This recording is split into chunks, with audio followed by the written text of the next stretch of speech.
आज के इस वीडियो क्लास के माध्यम से हम जानेंगे 10वीं कक्षा में आने वाले साइंस यानी कि विज्ञान के वायरल ऑब्जेक्टिव प्रश्नों के बारे में। प्यारे बच्चों, आप सभी इसके साथ में अंत तक जुड़े रहे, आप लोग के लिए बहुत ही इंपॉर्टेंट क्लास होने वाला है।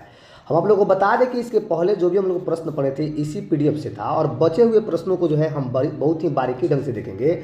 अतः आप सभी इसमें अंत तक बने रहे, आप लोग के लिए बहुत ही इंपॉर्टेंट क्लास होने वाला है। पहला प्रश्न आपसे कहा जा रहा है कि 1 ग्राम सोने से कितना लंबा तार बनाया जा सकता है। बहुत ही शानदार प्रश्न है। तो 1 ग्राम सोने से प्यारे बच्चों लगभग 2 किलोमीटर तक लंबा तार बनाया जा सकता है। ऑप्शन डी आपका बिल्कुल सही उत्तर बन जाएगा। बात करते हैं अगले प्रश्न की। प्रश्न आपसे कहा जा रहा है कि निम्नांकित यौगिकों में कौन जल में विलेय है, यानी कौन यौगिक है प्यारे बच्चों जो जल में घुल जाता है, तो वह ग्लूकोज होता है या सुक्रोज होता है। तो ग्लूकोज के लिए बता दें ऑप्शन सी आपका सही उत्तर बन रहा है। और ग्लूकोज की जो है रासायनिक सूत्र की बात करें तो C6H12 और O6 होता है। इस तरह ये आपका ग्लूकोज का रासायनिक सूत्र बन रहा है। ऑप्शन सी आपका बिल्कुल सही उत्तर है। अगला प्रश्न आपके स्क्रीन पर कह रहा है इसमें कि निम्नांकित में कौन अमलगम है। बहुत ही शानदार प्रश्न है। तो अमलगम की बात करें प्यारे बच्चों तो Na यानी कि सोडियम और जो है आपका Hg हाइड्रोजन यानी कि पारा है। ऑप्शन डी आपका बिल्कुल सही उत्तर हो जाएगा। बात करते हैं अगले प्रश्न की। प्रश्न आपसे कहा जा रहा है कि एथिलीन का IUPAC नाम क्या है। बहुत ही शानदार प्रश्न है।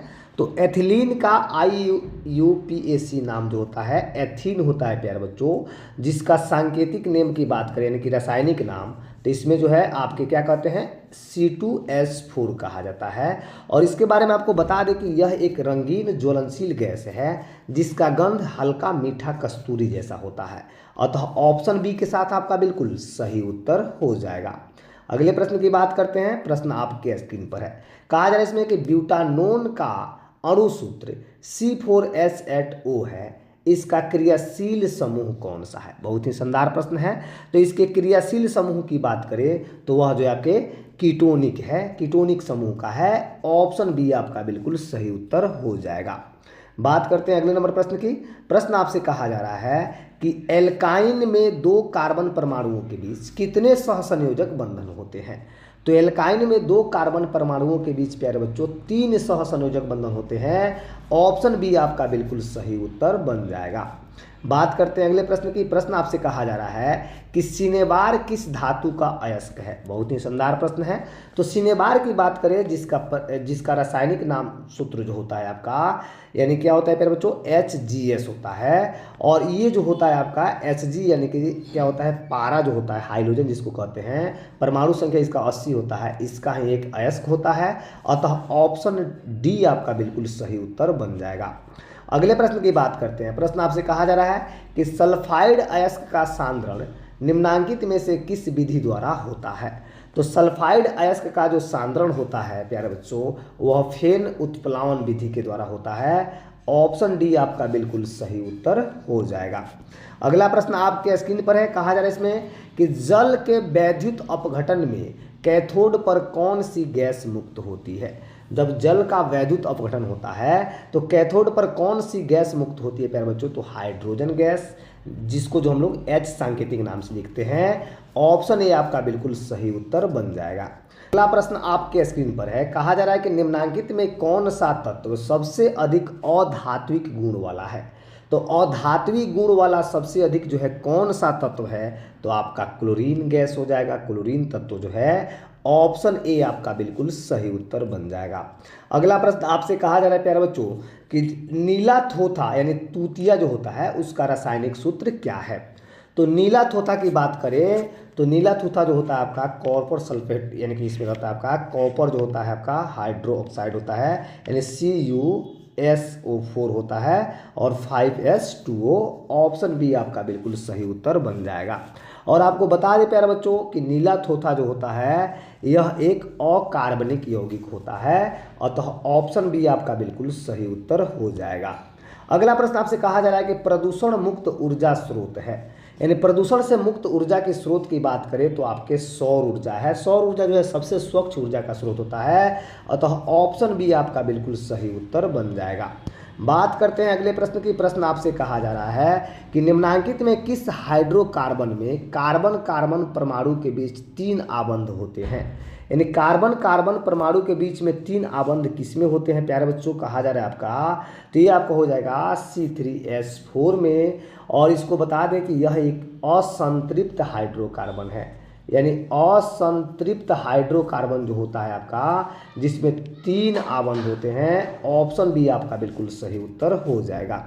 अगला प्रश्न आपसे कहा जा रहा है प्यारे बच्चों, प्रश्न है इसमें कि निम्नलिखित में कौन सा यौगिक एरोमेटिक यौगिक है। बहुत ही शानदार प्रश्न है। तो एरोमेटिक यौगिक पूछा जा रहा है तो बेंजीन जो हो जाएगा आपका एरोमेटिक हो जाएगा। और इसके सूत्र की बात करें तो C6H6 कई बार जो है पूछा भी जाता है, अतः आप सभी इसको याद करके रखिए।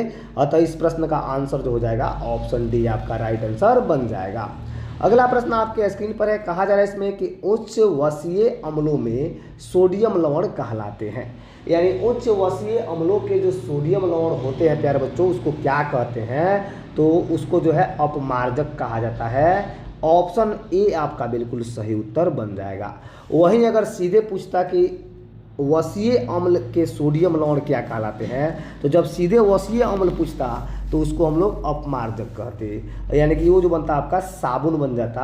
अतः इसमें जो दिया है उच्च दिया तो अपमार्जक, ऑप्शन नंबर ए आपका सही उत्तर बन जाएगा। अगले प्रश्न की बात करते हैं। प्रश्न आपसे कहा जा रहा है कि एक कक्षा में इलेक्ट्रॉनों की अधिकतम संख्या होती है। तो एक कक्षा में इलेक्ट्रॉनों की अधिकतम संख्या जो होती है प्यारे बच्चों 2n² होती है, जहां n जो होता है कक्षा की संख्या होती है। अतः ऑप्शन नंबर सी आपका बिल्कुल सही उत्तर है। अगला प्रश्न आपसे कहा जा रहा है कि साइटोन का आकार होता है। बहुत ही शानदार प्रश्न है। तो साइटोन का आकार जो होता है प्यारे बच्चों गोलाकार होता है। ऑप्शन बी के साथ आपका सही उत्तर बन जाएगा। अगला प्रश्न है कि निम्नलिखित में कौन एक पादप हार्मोन नहीं है। तो पादप हार्मोन कौन नहीं है, तो ऑक्सीटोसिन, क्योंकि यह हार्मोन जो है प्यारे बच्चों मस्तिष्क में बनने वाला एक प्राकृतिक हार्मोन होता है। अतः ऑप्शन ए आपका सही उत्तर हो जाएगा। बाकी सभी आपका एथिलीन, ऑक्सीन, साइटोकाइनिन सभी ये पादप हार्मोन है। अतः ऑप्शन ए ही आपका सही उत्तर बन रहा है। अगला प्रश्न आपसे कहा जा रहा है कि यूरिया रक्त में कहाँ प्रवेश करता है। बहुत ही शानदार प्रश्न है। तो आपको बता दें कि यूरिया जो है प्रयोगशाला में सबसे पहले खोजा जाने वाला जो है अकार्बनिक यौगिक है, जिसे बोहलर नामक वैज्ञानिक के द्वारा खोजा गया था। और यूरिया जो है रक्त में कहाँ प्रवेश करता है, तो यकृत में। ऑप्शन बी आपका बिल्कुल सही उत्तर हो जाएगा। अगला प्रश्न आपसे कहा जा रहा है कि निम्नलिखित में कौन किसी पारिस्थितिक तंत्र का एक जैव घटक हो सकता है। तो पारिस्थितिक तंत्र का एक जैव घटक कौन है, तो आपके कवक है। ऑप्शन बी आपका बिल्कुल सही उत्तर हो जाएगा। अगला प्रश्न आपके स्क्रीन पर बहुत ही शानदार प्रश्न है। कहा जा रहा है इसमें कि नर युग्मक तथा मादा युग्मक के संयोजन से बनता है। तो नर युग्मक तथा मादा युग्मक के संयोजन से जाइगोट बनता है, जिसको हम लोग हिंदी में क्या बोलते हैं, युग्मनज कहते हैं। अतः ऑप्शन बी आपका बिल्कुल सही उत्तर बन जाएगा। अगला प्रश्न आपसे कहा जा रहा है कि पादप अपशिष्ट संचित रहते हैं। बहुत ही शानदार प्रश्न है। तो पादप के जो अपशिष्ट होते हैं वह कोशिकीय रितिकाओं में, पत्तियों में, छालों में, सभी में रहते हैं। अतः ऑप्शन डी आपका बिल्कुल सही उत्तर बन जाएगा।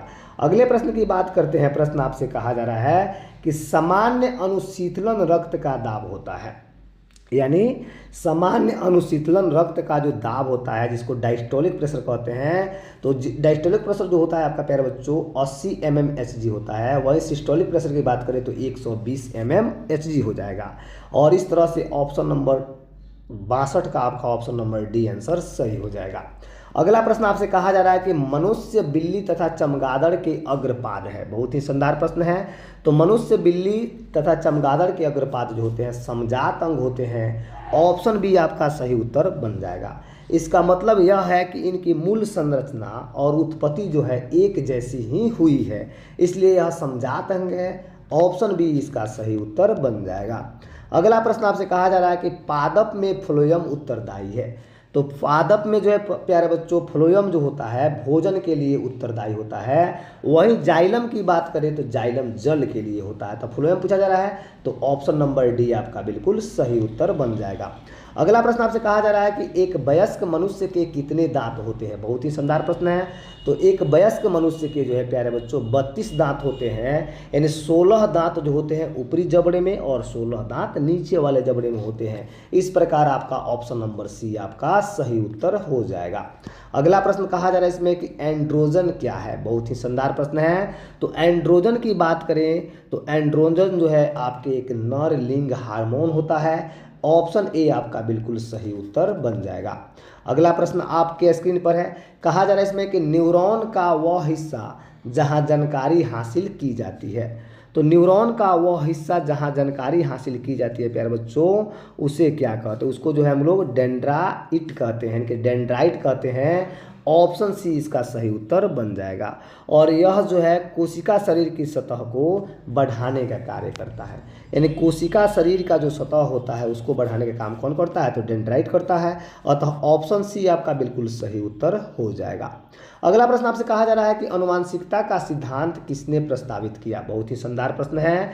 तो आनुवांशिकता का सिद्धांत जो है ग्रेगर जॉन मेंडल के द्वारा जो है प्रतिपादित किया गया था, और इनके द्वारा जो है 1866 में इसे प्रस्तावित किया गया था, और जिसे आनुवांशिक का पिता भी कहा जाता है। अतः ऑप्शन नंबर सी आपका बिल्कुल सही उत्तर हो जाएगा। अगला प्रश्न आपसे कहा जा रहा है कि प्रकाश संश्लेषण की प्रकाश अभिक्रिया निर्भर करती है। तो प्रकाश संश्लेषण की जो प्रकाश अभिक्रिया होती है प्यारे बच्चों, वह सूर्य के रोशनी पर निर्भर करती है, सूर्य के प्रकाश पर निर्भर करती है। ऑप्शन बी आपका बिल्कुल सही उत्तर हो जाएगा। अगला प्रश्न इसमें कहा जा रहा है कि गुर्दे में उत्पादित मूत्र मूत्राशय में जाता है। तो गुर्दे में जो उत्पादित मूत्र होता है वह मूत्राशय में कैसे जाता है? तो मूत्र वाहिनी के द्वारा जाता है प्यारे बच्चों। ऑप्शन बी आपका राइट आंसर हो जाएगा। अगला प्रश्न आपसे कहा जा रहा है कि रक्त क्या है। बहुत ही शानदार प्रश्न है। तो रक्त जो है एक तरल पदार्थ है। ऑप्शन बी आपका बिल्कुल सही उत्तर बन जाएगा। बात करते हैं अगले प्रश्न की। अगला प्रश्न आपके स्क्रीन पर ये रहा। प्रश्न कहा जा रहा है कि फूल में नर प्रजनन अंग है। बहुत ही शानदार प्रश्न है। तो नर प्रजनन अंग जो होता है पुंकेसर होता है। ऑप्शन नंबर डी आपका बिल्कुल सही उत्तर बन जाएगा। अगला प्रश्न आपके स्क्रीन पर कह रहा है इसमें कि द ओरिजिन ऑफ स्पीसीज किनके द्वारा लिखा गया। बहुत ही शानदार प्रश्न है कि द ओरिजिन ऑफ स्पीसीज। तो ये जो है प्यारे बच्चों यह चार्ल्स डार्विन के द्वारा लिखा गया था, और चार्ल्स डार्विन के द्वारा जो है प्यारे बच्चों इस पुस्तक को यानी 1859 में प्रकाशित किया गया। ऑप्शन नंबर सी इसका सही उत्तर बन जाएगा। अगला प्रश्न आपसे कहा जा रहा है कि मानव आहार नाल का सबसे लंबा भाग। बहुत ही शानदार प्रश्न है। तो मानव आहार नाल का सबसे लंबा भाग जो होता है छोटी आंत होता है, जिसकी लंबाई लगभग 6.7 मीटर होती है, जो मानव शरीर की लंबाई के 3.5 गुना यानी 3.5 गुना अधिक होता है। अतः ऑप्शन नंबर सी आपका सही उत्तर बन जाएगा। अगला प्रश्न आपसे कहा जा रहा है कि निम्न में से कौन मादा जनन तंत्र का भाग नहीं है। तो मादा जनन तंत्र जो होता है प्यारे बच्चों आपका गर्भाशय, डिंगवाहिनी, अंडाशय सभी होते हैं, बस शुक्रवाहिका नहीं होता है प्यारे बच्चों, क्योंकि शुक्रवाहिका जो होता है प्यारे बच्चों वह पुरुषों में होता है।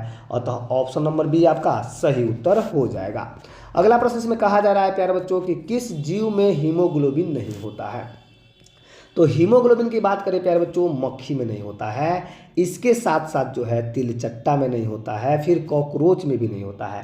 यानी जिस जीव में हीमोग्लोबिन की मात्रा नहीं होती है उसका रक्त लाल नहीं होता है। अतः ऑप्शन नंबर ए आपका सही उत्तर बन जाएगा। अगला प्रश्न आपसे कहा जा रहा है कि मनुष्य में श्वेत रक्त कोशिकाओं की जीवन अवधि कितनी होती है। तो श्वेत रक्त कोशिकाओं की जो जीवन अवधि होती है वह 12 से 20 दिन की होती है प्यारे बच्चों। ऑप्शन डी आपका सही उत्तर बन जाएगा। और ये रक्त की बात करें तो ये अस्थि मज्जा, लसिका ग्रंथि और जो है प्लीहा में बनती है। अतः ऑप्शन डी आपका सही उत्तर है। अगला प्रश्न आपसे कहा जा रहा है कि प्रसिद्ध पुस्तक द माइक्रोग्राफिया किनके द्वारा लिखी गई थी। तो माइक्रोग्राफिया की बात करें तो यह रॉबर्ट हुक के द्वारा लिखी गई थी, जो 1665 में प्रकाशित हुई। ऑप्शन नंबर सी इसका सही उत्तर है। आपसे कहा जा रहा है कि पौधों और पशुओं की कोशिकाओं का विज्ञान का अध्ययन क्या कहलाता है। यानी पौधों और पशुओं के कोशिकाओं के विज्ञान का जो अध्ययन होता है, वैज्ञानिक अध्ययन, उसको क्या कहते हैं। तो उसको जो हम लोग कोशिका विज्ञान कहते हैं, जिसको हम लोग साइटोलॉजी या सेल बायोलॉजी के नाम से जानते हैं प्यारे बच्चों। ऑप्शन ए आपका सही उत्तर बन जाएगा। बात करते हैं अगले प्रश्न की। प्रश्न आपसे कहा जा रहा है, प्रश्न इसमें कि पौधों में भोजन किस रूप में जमा होता है। तो पौधों में जो भोजन है वह स्टार्च के रूप में जमा होता है। ऑप्शन बी इसका सही उत्तर बन जाएगा। इस तरह से हम लोगों ने 40 VVI ऑब्जेक्टिव प्रश्नों को देखा जो इस साल के एग्जाम में पूछे जाने हैं। तो आप सभी ऐसे ही वीडियो को पाने के लिए इस चैनल को लाइक, सब्सक्राइब, शेयर करके रखें ताकि आने वाला वीडियो का नोटिफिकेशन आपको सबसे पहले मिले। तब तक के लिए आप सभी को बहुत बहुत धन्यवाद।